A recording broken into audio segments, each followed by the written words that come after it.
Նախ ուզում եմ ամբողջ սրտով մաղթել, որպեսզի ձեր ընտանիքներում բարի եւ խաղաղ չար տարվա փակում, բարի տարվա բացում ունենաք, մեր երկրից չարիքը վերանա, մերժվի մեգը, ցրվի մառախուղը եւ թագավորի մեր Տիրոջ ամենակալ ձեռքը։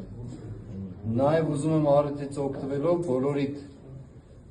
ասել Սուրբ Ծննդյան մաղթանքներն ու շնորհավորանքները մեր Տեր Հիսուս Քրիստոսի,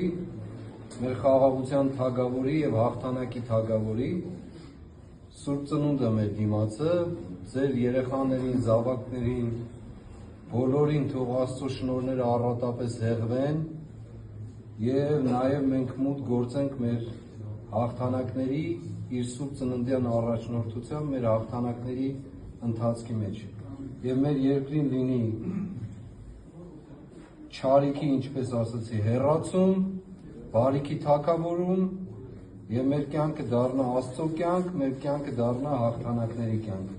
Եվ ես ինչպես միշտ ասել եմ, մեր երազները, իղձերը ավելի մեծ են, քան մեր ժամանակավոր կյանքի օրերը։ Եվ թող Աստված օրհնի մեր երկիրը, մեր Սուրբ եկեղեցին, ձեզ բոլորին, ձեր ընտանիքներին։ Եվ նաեւ